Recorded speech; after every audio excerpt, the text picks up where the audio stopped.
Fayam fire, fayam fire, fayam fire, fayam fire, fayam fire.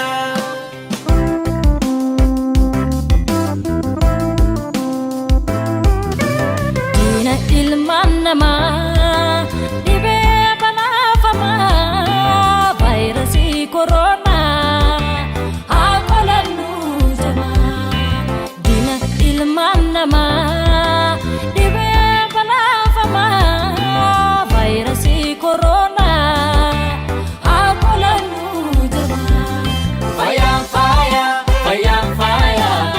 Harka kee dhiqadhu tuttu kalagadhu.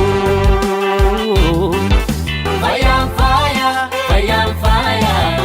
Akka ofis baraartu bakka teessuuf geessu. Fayam fire, fayam fire. Meetira tokkoon ol namarraa fageessi. Fayam fire, fayam fire. Duuti akkam banneef bor eeggannoo jabeessi.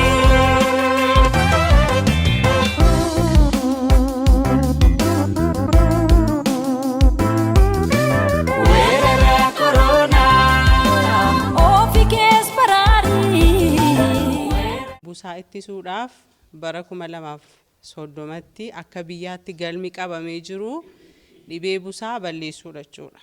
Hir'isuu xiqqeessuutu hin taane balleessuu dhabamsiisuudha jechuudha. Kana keessatti immoo karoorri bara 2030tti qabame waggaa 5 akkasumas waggaa 2 kaayyoo fi karoora mataasaa hojiin hojjetamu hin jiraata. Hojiin keenya maal fakkaata kan jedhu hojii biraas ilaalaa keessumaa immoo dhibee busaa hojii waa wal qabatu waggaa 5 keessatti parsantii 50 dhibee isaas ta'ee du'aatii isaa hir'isuudha jedhamee kan qabamee jiru sana hojiin ittiin hojjetamu keessaa tokko hojii hirmaannaa hawaasaati jechuudha. Hojiin guddaan ittiin hojiin kun hojjetamu hojii hirmaannaa hawaasaati.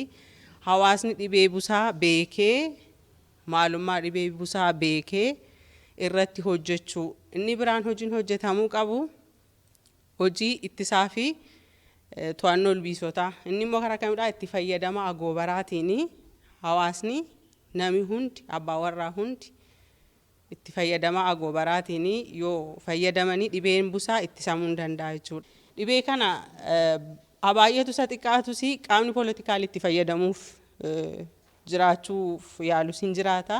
Nuun garuu dursinee sana cabsaa gahee keenya ba'uudhaaf maal gochuu qabna kan jedhu sana sirriitti irratti waliigallee yoo itti deemne kan akka fayyaatti jiru nus seektaraalii qabannee booddee kan irratti deemnu ta'e garuu hooggansaaf amma maaltu barbaachisa kan jedhu kan akkaataa kanaan qabannee wal dubbisnee kallattii fi kaayyoo gara fuulduraa irratti maal gochuu qabna kan jedhu waliin ilaallachuufidha.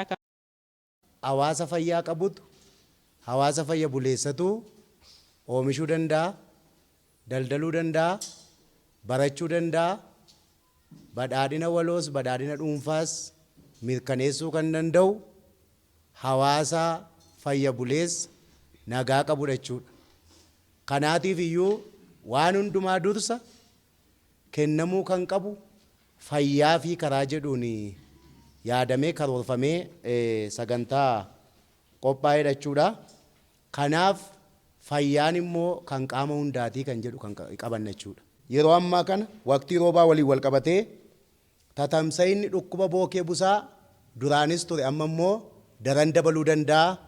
Carraan dabaluu isaatii bal'aadha jedhamee osoonni kanaan dura ture kana caalaan babal'atiin yoo dandeenye iddoo jirutti dhaabu yoo dandeenye isa sana iyyuu dhabamsiisu yoo dadhabne garuu bakka inni jirutti dhaabuudhaaf qaamni dhimmi isaa ilaallatu hundi irratti mari'achuu danda'uu qaba.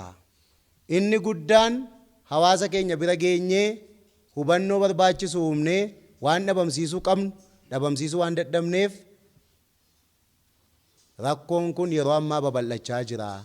Dafnee itti dammaqnee tarkaanfii kanaaf barbaachisu hin fudhannu taanaan waa'ee misooma oomisha jedhamu kanaa gaaffii keessa gala waan ta'eef qaamoleen asitti argamne hundi keenya yoo xiyyeeffannoo olaanaa dhimma kanaaf kennuu qabna. Yeroo ammaa kana akkuma beekamu dhibeen kun gandoota aanaa keenya keessatti mul'achaa jira. Kanaaf Inni kun immoo akka hin babal'anneef hojiin hojjetamuu qabu tokko haalli yeroo ammaa kun akkuma beekamu yeroo roobaadha. Kanaafuu dhibee kana hambisuudhaa fi qindoominni ogeessaa hooggansaa fi uummataa murteessaa akka ta'ee fi hojiin kun ittisuuf awweeraansii akka barbaadu beekamaadha.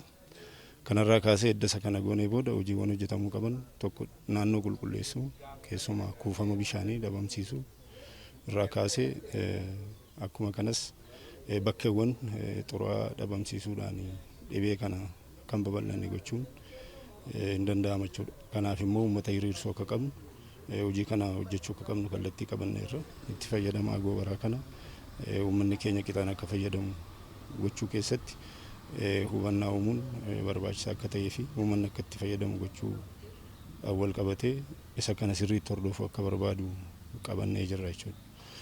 Kanaaf hojiiwwan kana hojjechuudha.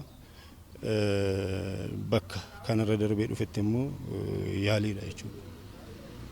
Dhibee kana hambisuu keessatti yaaliin lubbuun namaa kanaan akka hin darbine yaaliin akkasumas qorichaan wal qabatee dhiyeessiin qorichaa jiraachuu akka qabuu fi waan dhiyaate kana immoo uummata bira akka gahu gochuu keessatti hojiin hojjetamuu akka qabu kallattii qabannee jirra jechuudha. Kana keenyaatti babal'inaaf tatamsa'ina dhibee busaa wajjin wal qabatee aanaan keenya aanota akka godinaatti dhibeen kun keessatti babal'atan keessaa tokkodha.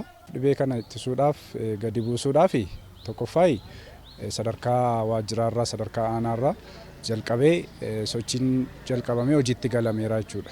Koreen sadarkaadhaan dhaabbateera. Rapid Response Team kan jedhamu dhaabbateera. Task Forcein sadarkaa aanaatti dhaabbateera. Inni sun immoo hanga gandaatti gadi buusuu irratti adeemsa keessa waan jiruuf inni sun waan itti fufudha.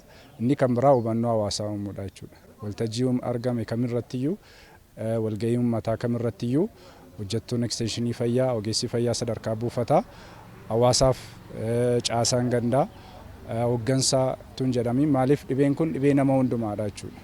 Hawaasa hundumaa kan gaaga'u waan ta'eef keessumatti daa'immanii fi haadholii isa kana immoo ittisuudhaaf qaamni hundumtuu gahee isaa baachuu qaba. Isa sana irratti hojjechuudha. Inni kan biraa qulqullina naannoodha jechuudha. Tooftaa kana fayyadamuudhaan hamma danda'ame dhibee kana ittisuudhaaf hojjetamaa jira. Weerarri bookee busaa sadarkaa adda addaatti jira waan ta'eef uummanni bookee busaa kanaan akka inni hin tuqamnee fi sadarkaa aanaatti koree taaksii foorsii bulchaadhaan hoogganamu ofii kootiif walitti qabee iddoo rakkoon busaa jira jedhamee yaadamu adda baafnee qabna. Naannoo gammoojjii Bonayyaa Moloo, naannoo Giddaa Baaloo, naannoo Giddaa Basakaa keessatti buufataalee fayyaa achii qabnu orienteeshinii kennuudhaan yeroo ammaa kana rakkoo weerarri busaa kun akka inni dhabamuu danda'uu fi qajeelcha fayyaa godinaa wajjinis taanee bifa ittiin qorichi nuu dhiyaatu dheengadda haala mijeessinee qorichi nuu dhiyaate yeroo ammaa kana tajaajila fayyaa uummataa kennaa kan jiru akka ta'e beekamaadha.